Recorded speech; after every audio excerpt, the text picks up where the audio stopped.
أعوذ بالله من الشيطان الرجيم.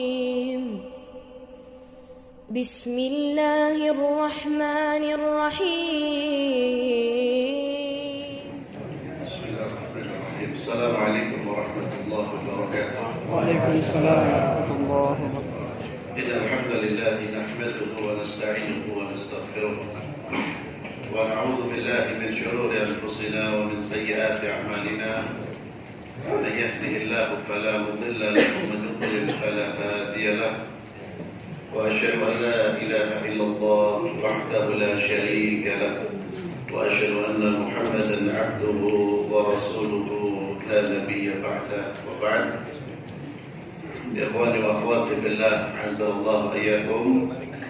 Terakhir kita membaca hadis wasiat Rasulullah sallallahu alaihi wasallam kepada Abdullah bin Abbas. Di bagian terakhir, Nabi kita Muhammad sallallahu alaihi wasallam bersabda, "Ta'arraf ilaihi fil raqa ya'rifka fi syiddah." Kenalilah Allah di saat kamu senang, di saat kamu dalam kelapangan hidup. Niscaya Allah akan mengenalimu di saat kamu susah. Ini arahan agar kita terus-menerus mengingat Allah. Mengenali Allah itu yakni memperhatikan perintah-perintahnya, termasuk berdoa kepadanya di saat kita senang. Jangan sampai kita menjadi manusia yang dekat dengan Allah hanya di saat susah. Ketika dalam kondisi lapang, kondisi senang, kita lupa dengan Allah Subhanahu wa ta'ala. Jika kita ingin mendapatkan pertolongan yang cepat, masalah kita cepat selesai, maka di saat kita tidak ada masalah, dekatkan diri kita kepada Allah sedekat-dekatnya. Wa'lam anna fis sabri ala ma takrah khairan katsira. Ketahuilah bahwasanya di dalam kesabaran atas apa yang tidak kamu sukai itu banyak kebaikan. Apa yang tidak kita sukai, di balik itu banyak menyimpan kebaikan-kebaikan. Maka kesabaran yang menjadi pegangan kita dalam menghadapi segala macam persoalan. Dan ketika kita sabar, yang pertama kita akan mendapatkan banyak keuntungan, banyak kebaikan, banyak pahala. Orang diberi musibah dia sabar. Sabar dalam pengertian artinya dia menahan diri untuk tidak melakukan apa yang dilarang oleh Allah Subhanahu wa ta'ala. Kesabarannya mendatangkan fadilah, pahala yang banyak, meninggikan derajatnya. Kemudian yang kedua, kesabarannya membuat dia semakin dekat dengan solusi, semakin dekat dengan pintu yang akan membukakan dia masuk ke dalam kebahagiaan. Jadi pintu solusi itu semakin kita sabar, itu semakin kesabaran itu semakin mendekatkan kita ke pintu tersebut. Dan Allah di akhirat pasti akan memberikan orang-orang yang sabar dengan pahala yang tidak terhingga. Sehingga di akhirat kelak, orang-orang yang sabar itu betul-betul mereka berterima kasih kepada Allah. Mereka mengucapkan alhamdulillah atas kesabaran mereka. Ketika mereka melihat begitu dahsyat, begitu besar karunia yang Allah berikan kepada orang-orang yang sabar. Sebaliknya tidak sabar tidak akan mendatangkan apa-apa, justru akan mendatangkan keburukan bagi kita sendiri. Kalau orang terkena musibah, ada masalah, kemudian dia tidak sabar, itu sama dengan orang yang jatuh tertimpa tangga. sudah jatuh tertimpa tangga, double musibahnya. Jadi tidak ada untungnya orang tidak sabar itu. Tidak ada untungnya, justru akan merugikan dia. Dan ingat sekali lagi, setiap masalah musibah pasti ada solusi. Kita hanya butuh sabar toh, tahan diri, terus mendekatkan diri kepada Allah, bertakwa kepada Allah sampai Allah membukakan jalan keluar. Wa anna an-nasra ma'as sabr. Kemenangan itu bisa didapat dengan kesabaran. Maka kunci kemenangan, bahkan kunci kebahagiaan dan kunci segala kebaikan itu ada pada kesabaran. Wa anna an-nasra ma'as sabr. Atau bisa memperhatikan orang-orang yang sukses di dunia saja. Orang-orang sukses duniawi, materi, itu rata-rata orang yang sabar. Sabar meniti jalan kesuksesan. Hatta dia orang kafir. Orang yang sabar, tekun, dan dia tidak belok ke kanan ke kiri, Allah pasti akan memberikan apa yang dia inginkan. Apalagi kita, kesabaran kita didorong atas iman, keimanan kita kepada Allah. Kita tetap bertahan di jalan Allah, menahan diri untuk tidak keluar dari jalannya Rasulullah SAW. Sabar di atas jalan Rasulullah, di atas jalannya Allah. Maka Allah pasti akan memberikan kemenangan. Wa anna an-nasra ma'as sabr. Kemenangan itu diberikan bersama dengan kesabaran. Sabar dalam menjalankan ketaatan kepada Allah, sabar dalam menjauhi kemaksiatan, dan sabar dalam menerima takdir Allah Subhanahu wa taala. Wa anna al-faraj ma'al karab. Dan sesungguhnya al-faraj, jalan keluar, solusi itu bersama dengan masalah. Jadi setiap kali ada masalah, Allah sudah menurunkan solusinya. Tidak mungkin Allah memberi masalah kepada kita tanpa ada solusi. Tidak mungkin. Tidak mungkin. Maka setiap ada masalah, kita harus yakin ada solusinya. Ada kunci untuk membuka masalah tersebut. Pasti, karena itulah yang disampaikan oleh Rasulullah SAW. Dan Allah juga menyampaikan di surat yang kita hafal semuanya, fa inna ma'al usri yusra. 2 kali diulang itu. Bersama kesulitan ada kemudahan. Fa inna ma'a itu bersama.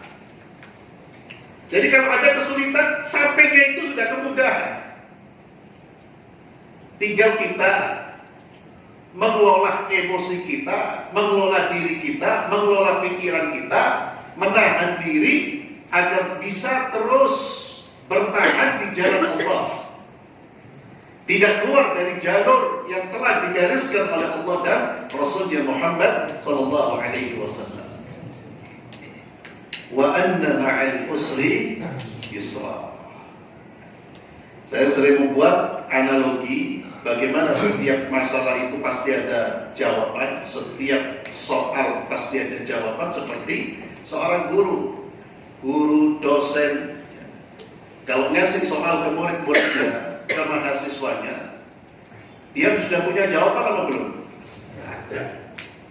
Ya, itu menukso, tidak mungkin dia ngasih pertanyaannya tidak ada jawabannya. Zalim dia. Apalagi Allah Subhanahu wa taala. Lah jawabannya, untuk memperoleh jawaban itu, disitulah ujian kita. Diuji oleh Allah, bagaimana Anda mencari solusi itu, bagaimana? Tetap istiqamah menggunakan cara-caranya Allah, atau menggunakan cara yang melanggar aturan Allah Subhanahu wa taala. Kalau sudah menggunakan cara yang melanggar aturan Allah dan Rasulnya, berarti dia keluar dari kesabaran, sudah tidak sabar lagi. Padahal sudah ada solusinya, sudah ada jalan keluarnya. Ini pegangan, hadis ini merupakan pegangan hidup kita. Maka apapun masalahnya, tetap kita yakin pasti akan ada jalan keluar. Dan saya pernah membaca juga menyaksikan orang-orang yang hidupnya itu bertumpuk masalah. Bukan menghadapi 1-2 masalah, bertumpuk masalah. Ada saudara kita yang pernah saya ceritakan, utangnya itu miliaran rupiah. Ketika dia berusaha untuk bayar, dagangannya bangkrut. Tidak hanya itu, diberi penyakit, tapi dia yakin pasti ada jalan keluar. Terus dia ikhtiar. Sekarang menjadi orang yang sangat kaya. Tiba-tiba Allah memberikan solusi yang tidak dia duga. Tidak ada di benaknya dia, solusinya akan muncul seperti tidak ada di benaknya. Itulah kalau kita bersandar kepada Allah, biarkan Allah mengatur hidup kita. Yang penting terus kita mendekat kepada Allah, minta kepada Allah, terus mendekat, minta. Allah nanti akan berikan jalan keluar, bahkan jalan keluar itu dari jalan yang tidak pernah terpikirkan dalam benak kita. Itu janji Allah dan janji Rasulullah. Cuma seringkali manusia itu tidak sabar. Alih-alih sabar, justru seringkali protes kepada Allah, menentang, marah. Kenapa hidup saya seperti ini? Kenapa kok seperti ini? Kenapa ya Allah? Kenapa ya Allah? Main sinetron, main drama. Ya akhi, itu menunjukkan bahwa kita ini belum mengenal Allah. Kalau sampai ada di dalam jiwa kita buruk sangka kepada Allah, itu betul-betul kita bukan hamba yang mengenal Tuhannya. Bahkan kita mengenal Allah dengan pengenalan yang salah. Kembali kepada hadis, bagaimana memupuk kesabaran ikhwani fillah. Akrablah dengan Al-Quran, tadabburi Al-Quran. Itu amunisi yang luar biasa. Vitamin, apapun yang bahasa kita, vaksin kalau bahasa sekarang, yang betul-betul membuat keimanan kita itu menjadi kebal dari berbagai macam serangan. Kalau kita mendekatkan diri kepada Allah dengan mentadabburi Al-Quran, tidak hanya sekedar membaca dapat pahala, tapi pengaruhnya kurang jika hanya sekedar membaca biasa.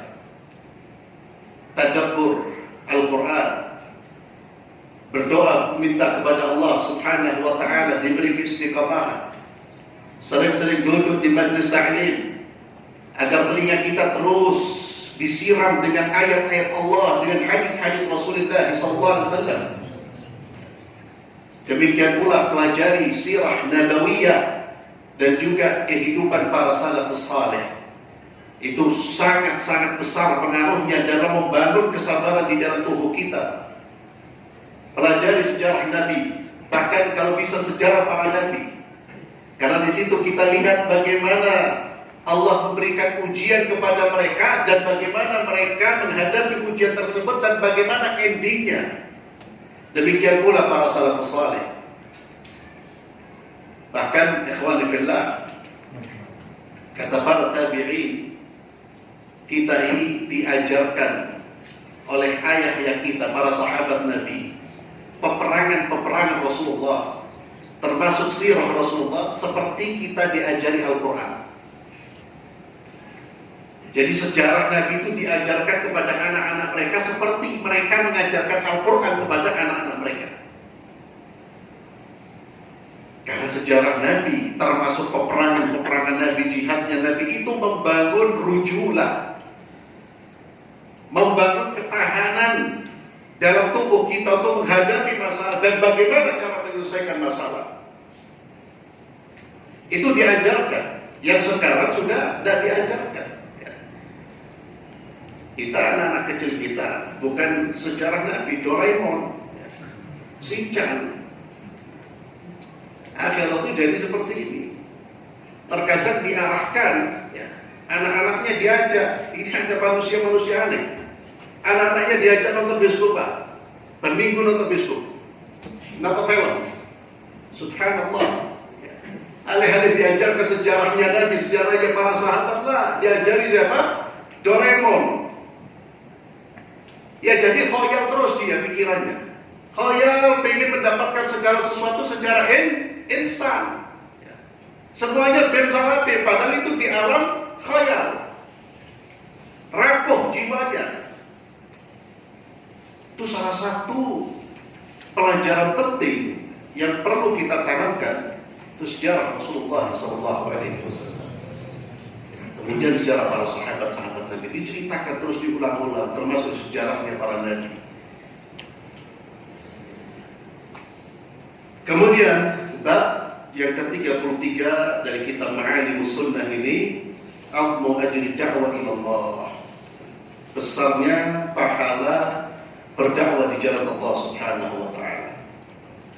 Dakwah artinya mengajak manusia ke jalan Allah. Mengajak orang lain untuk berbuat baik, itu dakwah. Dan dakwah kita adalah dakwah menuju Allah. Bukan dakwah mengikuti pribadi saya, bukan dakwah mengikuti pendapat saya, tapi dakwah agar orang tersebut mengenal Allah, beribadah kepada Allah sesuai dengan ajaran Rasulullah SAW. Itu namanya mengajak manusia ke jalan Allah. Bukan kepada golongan saya, bukan kepada apa pendapat-pendapat saya. Ajak manusia ke jalan Allah. Dan orang yang mengajak manusia ke jalan Allah itu fadilahnya besar. Di antaranya apa yang Allah firmankan di dalam surah An-Nahl ayat 125, Allah Azza wa Jalla berfirman, "A'udzu billahi minasyaitonir rajim, ud'u ila sabili rabbika bil hikmati wal mau'izatil hasanah, wajadilhum billati hiya ahsan." Allah Azza wa Jalla berfirman, "Ud'u ila sabili rabbika", ajaklah manusia menuju jalan Tuhanmu, sabili rabbik, menuju jalan Allah Subhanahu wa taala. Dengan apa? Bil hikmah, dengan kebijaksanaan, wal mau'izatil hasanah, dengan nasihat yang baik.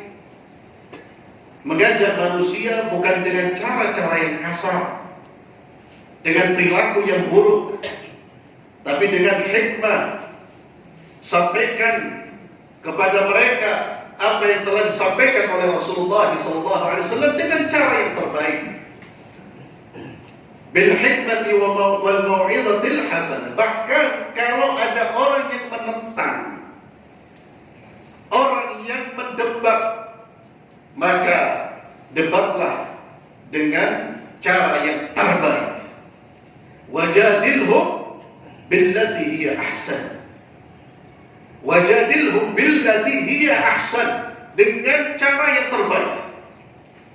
Kalau ada orang ingin mengetahui kebenaran, dia mengajak kita diskusilah dengan cara yang terbaik.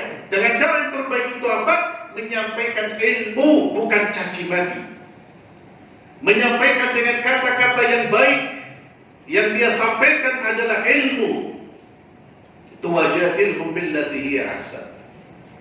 Dan jidal ini ikhwani fillah yang dimaksud dalam ayat ini, kalau jidal, perdebatan itu tujuannya untuk mencari kebenaran. Tapi kalau kita melihat orang yang kita merasa ini bukan cari kebenaran, tapi cari pembenaran, mau menang-menangan, maka hindari jidal, hindari debat.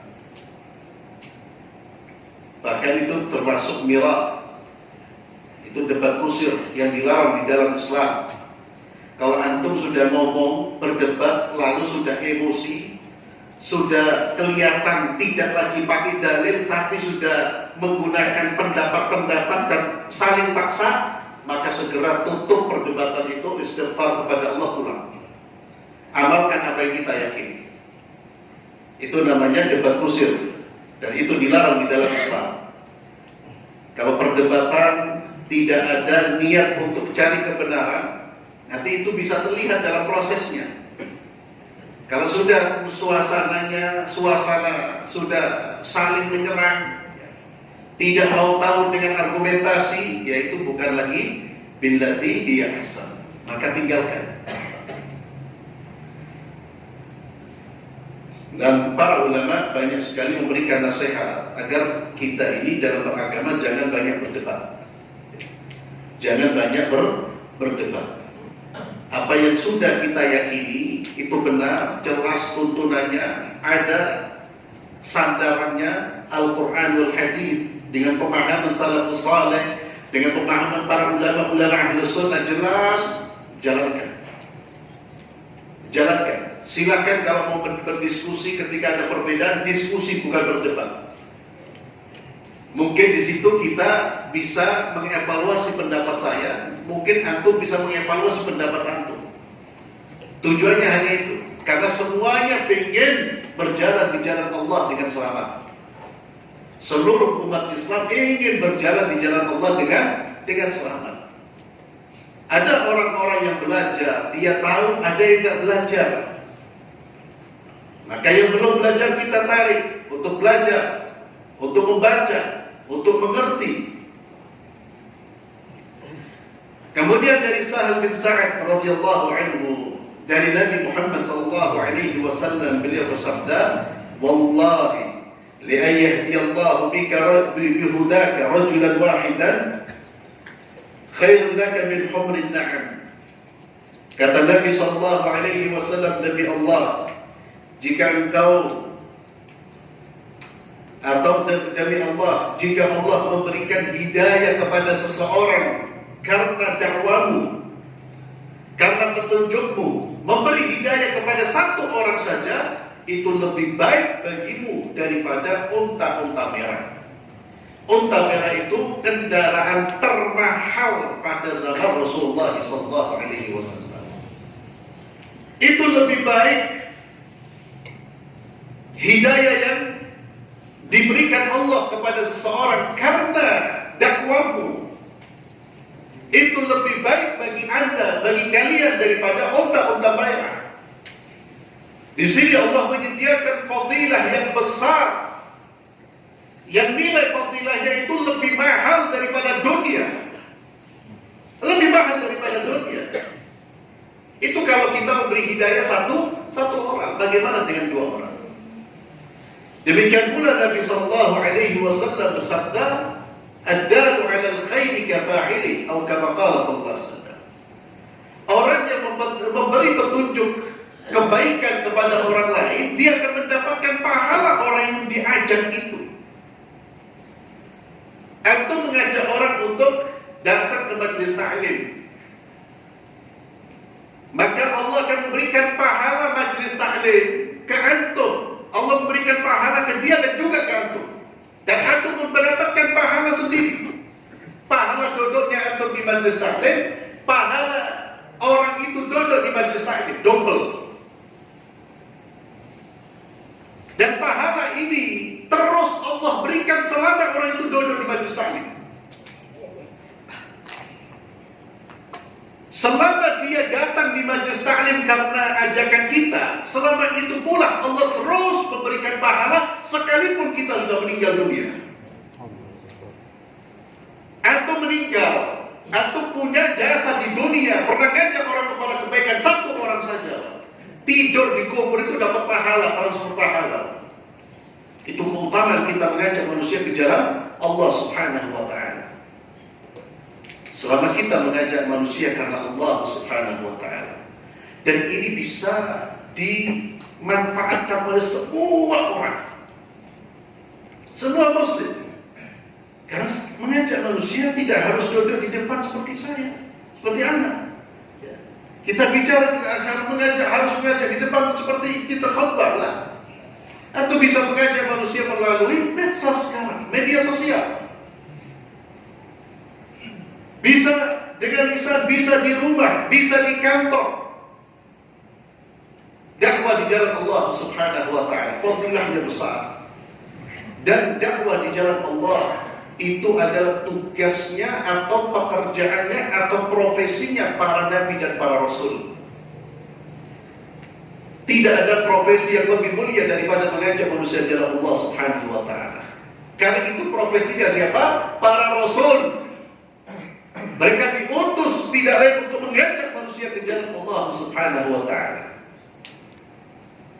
Makanya antum jangan ragu-ragu ya akhi kalau memasukkan anak-anak antum ke pesantren. Ya. Jangan takut dengan apa dunia. Kalau dia berhasil, dia jadi dai, Allahu Akbar, hatta rumahnya ngontrak, naik sepeda bontot, mulia di sisi Allah. Karena dai itu dia berjalan persis di belakangnya para nabi dan para rasul. Adakah kelompok yang lebih mulia daripada kelompoknya para nabi dan para rasul? Siapa manusia yang lebih mulia?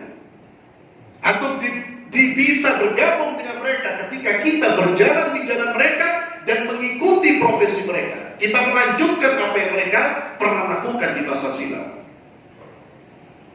Ini keutamaan dakwah jalan Allah Subhanahu wa taala. Makanya ikhwan fillah, antum punya anak banyak, minimal satu Pak. Jadikan dai. Dan itu luar biasa fadilahnya. Minimal satu. Maka jangan pernah kita khawatir sekali lagi dengan dunia ya kawan. Karena sampai sekarang itu si ono wong tua wedi mlebu anaknya kemana? Pesantren. Oh, kenapa takut? Yo pokok kerja apa ya akhi. Sumpah orang itu kuliah S2 lo tenang tidak karu-karuan bingung dia. Jadi itu lo lulus SD, naik saya rusak zan-zan. Tidak sekolah. Dua itu ya Allah, tidak perlu sekolah. Kalau antum mau cari uang, tidak perlu sekolah. Kalau sekolah hanya tujuannya cari duit, tidak perlu sekolah.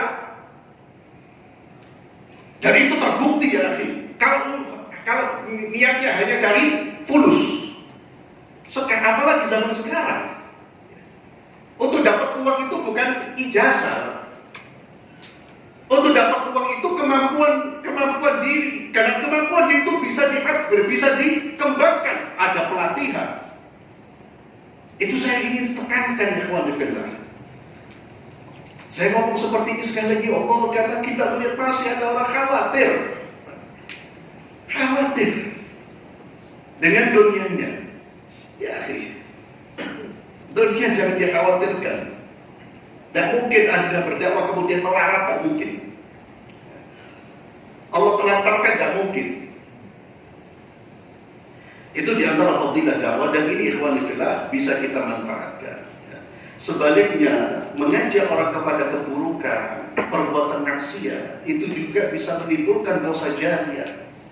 Kalau kebaikan, kita ngajak orang kepada kebaikan, bisa menjadi amal saleh jariah. Jariah itu terus pahalanya mengalir. Antum ngajarin orang zikir, antum ajak orang untuk zikir, mengingat Allah Subhanahu wa taala. Antum ngasih umpamanya, ngajarin orang dan ngasih buku umpamanya, buku zikir pagi dan sore, ya akhi, antum baca ini setiap pagi. Baca ini. Lalu dia baca, rutin dia baca. Setiap dia baca, pahalanya enggak ditransfer ke antum. Dan sampai mati. Sampai ketika kita mati, dia si fulan ini terus membaca, masuk ke rekening kebaikan kita. Loh, kalau antum ngajak 10 orang gimana? 100 orang gimana? 1000 orang gimana? Makanya teknologi, kemajuan teknologi itu sebetulnya itu kesempatan yang luar biasa, yang sangat besar, dan itu anugerah dari Allah. Karena itu bisa kita manfaatkan untuk memperberat timbangan kebaikan kita di hari kiamat. Dengan cara apa? Dakwah melalui teknologi tersebut. Kita gunakan sebagai sarana dakwah. Sebaliknya jangan mengajak kepada kemungkaran. Anda ingatkan ikhwan fillah, antum-antum yang masih doyan musik-musik, ya, lagu orang kafir joget-joget, yang masih doyan itu, kalau belum bisa ditinggalkan, jangan ngajak orang ya. Dan lagu Barat, India, Korea, Jepang, Arab, Kodo, cuma beda bahasa nih. Saya terkadang ngelihat saudara-saudara kita nge-share ada lagu yang jelas-jelas terbuka auratnya, Jelas lagu-lagu yang tidak ada kebaikannya, di-share Pak, kasihan. Kalau orang dengarkan, ngikuti, di-share lagi, dosanya terus ke orang ini. Termasuk antum nge-share umpamanya film. Saya katakan hati-hati. Kasihanilah diri kita. Kita ini kalau sudah mati, itu yang dibawa amal saleh dan amal keburukan. Hati-hati dengan dosa jariah. Ingatkan keluarga kita, putra-putri kita. Kalau pesan hati-hati maksiat, buat diri ente tok. Itu lebih apa? Lebih kecil dosanya. Bukan dosanya kecil, tapi lebih terminimalisir daripada dia sebarkan. Karena ada orang tidak sadar. Bahkan sampai ada orang yang sudah ngaji, kadang-kadang ngeser tak karuan. Iya boy, dia tidak sadar. Ini ngeser ini bukan share kemudian tidak ada hubungannya dengan akhirat ya. Seluruh aktivitas kita ada hubungannya dengan akhirat. Imma pahala, imma dosa. Dan pahala itu ada pahala yang terus-menerus diberikan kepada kita. Dosa pun demikian. Maka jangan mengajak manusia ke jalan yang tidak baik. Hati-hati dengan ucapan-ucapan kita. Termasuk sekarang ini kita tahu bahwa banyaknya informasi yang masuk ke dalam gadget kita ya, terkait dengan amalan-amalan, hadis-hadis. Perhatikan ya akhi. Perhatikan kalau itu sebuah hadis, perhatikan keabsahannya. Pastikan itu hadis sahih. Pastikan itu amalan benar bersumber dari Rasulullah SAW. Apalagi kalau dipaksa. Jarang siapa yang tidak menyebarkan, maka dia iki macam-macam. Ya. Karena tidak semua kata-kata baik itu baik menurut agama. Itu terkait dengan dakwah. Maka ketika kita tahu ini betul-betul kebaikan bersumber dari Rasulullah SAW, maka sebarkan sebanyak-banyaknya. Ajarkan manusia agar mereka mengenal Allah, agar mereka mengenal Rasulullah, agar mereka mengenal agama Allah Subhanahu wa ta'ala. Kemudian bab ziyadatul iman wa nuqsanih. Bab yang berbicara tentang bertambah dan berkurangnya iman. Iman sebagaimana keyakinan Ahlus Sunnah wal Jamaah yazidu wa yanqus. Dia bertambah dan berkurang. Yazidu bil ta'ah wa yanqus bil maksiyah. Dia bertambah dengan ketaatan dan berkurang dengan kemaksiatan. Allah Azza wa Jalla berfirman di dalam surat Al-Anfal ayat 2, A'udzu billahi minasyaitonir rajim, wa idza tuliyat 'alaihim ayatuhu zadatuhum imana. Ini menunjukkan bahwa iman itu bertambah dan berkurang. Dan jika dibacakan kepada mereka ayat-ayat Allah, maka bertambahlah keimanan mereka. Itu hati yang bersih atau hati yang masih hidup. Ketika dibacakan ayat-ayat Allah itu ada getaran, ada peningkatan iman. Nyambung hatinya dengan Al-Quran. Itu hati yang masih hidup. Namun berbahaya ketika hati tidak bertambah keimanannya, tidak ada hubungan, tidak ada getaran apapun dengan Al-Quran. Itu berarti hati kita sakit, bahkan bisa mati. Maka kata Allah, orang-orang beriman itu ketika dibacakan ayat-ayat Allah, zadatuhum imana. Iman mereka bertambah. Kemudian dari Abdullah bin Amr bin As radhiyallahu anhu beliau berkata, bersabda Rasulullah sallallahu alaihi wasallam, "Innal imana la yakhlaq fi jawfi ahadikum kama yakhlaqu thawbul khalaq. Fas'alullaha an yujaddida al-imana fi qulubikum." Qala adh-Dhahabi rawatuhu thiqat. Sesungguhnya kata Nabi SAW, sesungguhnya iman itu bisa usang sebagaimana usangnya baju yang terus-menerus dipakai. Iman kita itu bisa usang, bisa melemah, bahkan bisa lenyap. Demikian pula dia bisa bertambah. Kalau kita sadar bahwa iman ini bisa turun, bisa lenyap, maka kata Nabi, fas'alullah, mintalah kepada Allah an yujaddidal iman fi qulubikum, agar terus memperbaharui iman di dalam hati kita. Maka ini salah satu cara kita menjaga keimanan dan meningkatkan keimanan, memperbaharui keimanan. Salah satu caranya kata Nabi, fas'alullah, mintalah kepada Allah Subhanahu wa taala, yakni dengan berdoa. Dengan berdoa. Doa yang sudah kita baca di antaranya apa? Rabbana la tuzigh qulubana ba'da idh hadaitana wa hab lana min ladunka rahmah innaka antal wahhab. Kemudian doa Nabi sallallahu alaihi wasallam, Allahumma ya muthabbital qulub, tsabbit qulubana ala dinik. Dan doa-doa yang lain. Kalau kita ingin menggunakan bahasa Indonesia dalam berdoa, berdoalah di luar salat. Kita mohon kepada Allah, ya Allah kuatkan imanku, ya Allah jagalah keimananku, ya Allah wafatkan aku sebagai orang yang beriman kepadamu. Itu doa-doa yang bisa kita panjatkan. Karena iman kita tidak stabil. Apalagi hidup di zaman, di era sekarang ini yang mana godaan-godaan itu sangat dahsyat. Kita ini diserang oleh fitnah, syubhat dan syahwat itu dari semua arah. Itu kalau tidak dijaga, hati kita tidak kita jaga, itu akan dihancurkan, dilemahkan oleh fitnah-fitnah tersebut. Ya. Jadi salah satunya apa? Doa, minta terus kepada Allah. Termasuk doa yang paling dahsyat adalah doa yang kita baca di saat kita sholat ketika membaca surat Al-Fatihah. Kita minta kepada Allah, ihdinas siratal mustaqim. Itu doa yang paling dahsyat itu. Makanya Allah mewajibkan kita untuk terus membacanya sehari 5 kali. Bukan 5 kali, berapa kali? 17 kali minimal. Wajib. Karena begitu mahalnya, begitu pentingnya hidayah. Ihdinas siratal mustaqim itu terus dibaca. Padahal kita sudah berada di atas hidayah Islam, tapi doa itu terus dibaca untuk apa? Memperkuat. Itulah pentingnya kekhusyuan nanti.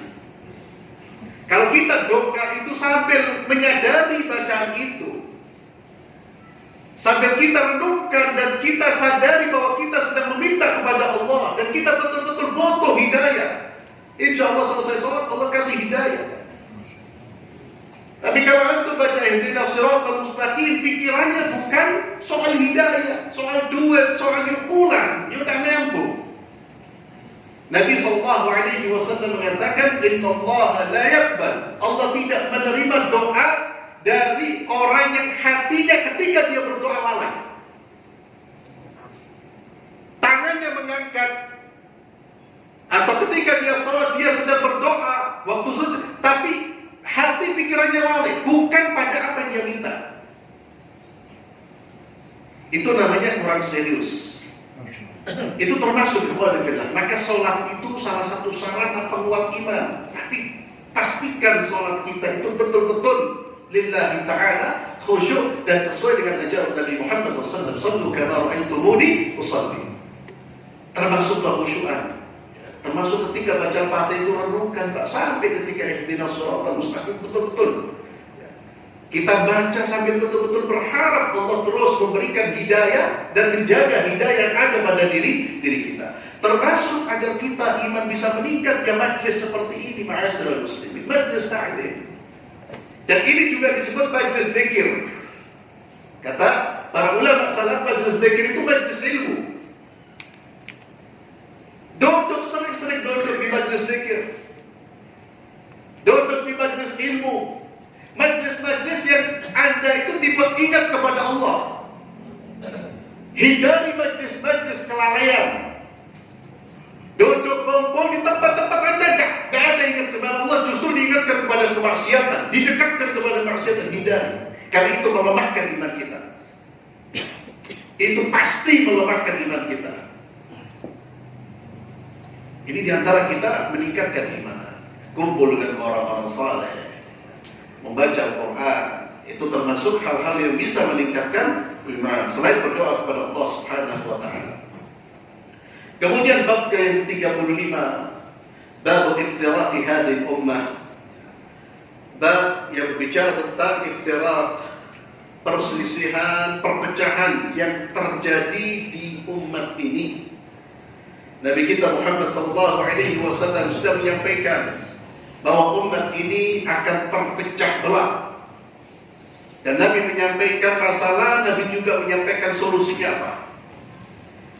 Allah Azza wa Jalla berfirman di dalam surah Al-Imran ayat 103. Allah Azza wa Jalla berfirman, wa'tasimu bihablillahi jami'an wa la tafarraqu. Berpegang teguhlah kalian dengan talinya Allah. Berpegang teguhlah kalian dengan talinya Allah. Hablullah, apa talinya Allah? Ya agama Islam yang dibawa oleh Rasulullah SAW. Sebagian ulama menafsirkan talinya Allah Al-Quran. Wa'tasim, i'tisam itu berpegang teguh, betul-betul digenggam, tidak dilepas. Apapun kondisinya dia tetap. Wala tafarraqu, dan janganlah kalian berpecah belah. Ikuti ajaran Allah, ikuti ajaran Rasulnya Muhammad sallallahu alaihi wasallam. Al-Imran ayat 105, Allah juga berfirman, wala takunu kalladzina tafarraqu waqtalafu min ba'di ma ja'ahumul bayyinat. Dan janganlah kalian menjadi orang-orang yang berpecah belah, berselisih setelah datang kepada mereka bukti-bukti kebenaran yang nyata. Maka di sini kita didorong ketika terlihat jelas bukti-bukti kebenaran, ikuti, jalankan. Dan jangan berdebat masalah-masalah yang sudah jelas. Akhirnya kita seperti Bani Israel. Ada perintah dari Nabi, jelas dari Nabi, pemahaman yang jelas, ikuti. Sami'na wa ata'na ya Rasulullah. Ada orang aja debat bla bla bla bla, tinggalkan. Karena masing-masing akan bertanggung jawab di hadapan Allah Subhanahu wa taala. Bukan si fulan, si alan, bukan, nanti tidak ada yang bela kita, yang bela kita diri kita. Kita tahu kebenaran, jalankan. Dan jangan berdebat, jangan melayani perdebatan selama itu jelas jalannya. Kata Nabi sallallahu alaihi wasallam dari hadis Abu Hurairah radhiyallahu tabaraka wa ta'ala anhu, beliau berkata, iftaraqat al-yahud ala 71 firqah وتفرقت النصارى إلى 72 فرقة وتفترق أمتي على 73 فرقة. Kata Nabi SAW, orang-orang Yahudi terpecah menjadi 71 atau 72 golongan, Nasara terpecah menjadi 71 atau 72 golongan, dan umat ini akan terpecah menjadi 73 golongan. Hadis diriwayatkan oleh Imam Abu Dawud, Tirmidzi, Ibnu Majah dengan hasan sahih.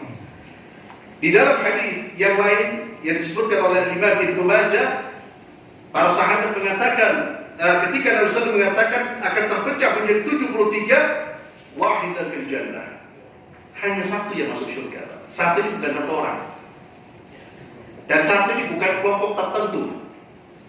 Karena hadis ini terkadang dijadikan landasan orang berkelompok lalu mengklaim kelompoknya yang paling benar. Kelompoknya seperti pabrik, orang dimasukkan, dikeluarkan seenaknya. Lah, wahidah. Siapa wahidah itu? Rujukannya apa? Bukan kelompok yang ada di sekarang ini. Rujukannya apa? Al-jamaah. Al-jamaah. Siapa jamaah itu? Disebutkan di dalam hadis yang lain. Nabi sallallahu mengatakan, maka ana al-yawm wa ashabi. Jamaah itu adalah jalanku pada hari ini dan jalan para sahabat-sahabatku. Anda sendirian kalau mengikuti Rasulullah dan para sahabatnya, Anda termasuk al-jamaah. Itulah mengapa disebut ahlus sunnah wal jamaah. Ahlus sunnah karena mereka mengikuti sunnah. Sunnah itu jalannya Rasulullah SAW. Al-jamaah mengikuti jamaahnya Rasulullah SAW. Dan mereka bersatu di atas kebenaran. Ini yang menjadi jalan keselamatan. Ya. Dan Nabi Muhammad SAW sudah mengingatkan juga. Kata Nabi SAW, فَإِنَّهُ مَنْ يَعِشْ مِنْكُمْ فَسَيَرَى اخْتِلَافًا كَثِيرًا. Kata Nabi SAW, setelah aku wafat, kata beliau SAW, فَإِنَّهُ مَنْ يَعِشْ مِنْكُمْ فَسَيَرَى اخْتِلَافًا كَثِيرًا. Siapa yang hidup setelahku, maka dia akan melihat berbagai macam ikhtilaf, perselisihan. Itu Nabi menyampaikan nanti akan ada masalah seperti ini. Apa solusinya ya Rasulullah? Fa'alaikum bisunnati wa sunnatil khulafa'ir rasyidin al-mahdiyyin 'addu 'alaiha bin nawajid. Solusinya apa? Maka ikutilah jalanku dan ikutilah jalan para khulafa ar-rasyidin, Abu Bakar, Umar, Uthman, Ali, dan para sahabat yang mengikuti mereka. Gigitlah ajaran mereka dengan gigi geraham, jangan dilepas. Ini menunjukkan apa? Orang yang mengikuti mereka pasti akan dihantam dari berbagai macam arah. Geget, jangan pedulikan manusia. Karena itulah satu-satunya jalan kita menuju Allah Subhanahu wa Ta'ala. Maka disinilah ikhwanifillah pentingnya kita belajar. Pentingnya kita mengkaji hadis-hadis Rasulullah SAW, karena jalan keselamatan itu ada pada ilmu, ada pada mengikuti Rasulullah. Jalan keselamatan itu bukan mengikuti mimpinya orang, ya. Mimpi wangsit kemudian dijadikan ajaran, mimpi dijadikan duduk di majelis ilmu, buka kitab-kitab hadis, baca bagaimana, belajar dari ulama.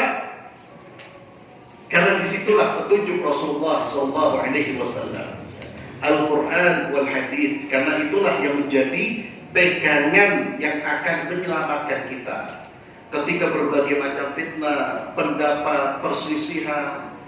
Maka ketika kita sudah punya pegangan, Pak, enak, tinggal kita jalan. Yang penting ini jalannya Rasulullah, saya jalan ke situ. Karena satu-satunya jalan yang menghantarkan ke pintu surga hanya jalan baginda Muhammad SAW. Semua jalan tertutup, kecuali jalan beliau SAW. Wallahu a'lam bishawab. Kita akhiri dengan doa kafaratul majlis. Subhanakallahumma bihamdik, asyhadu an la ilaha illa anta, astaghfiruka wa atubu ilaik. Assalamualaikum warahmatullahi wabarakatuh.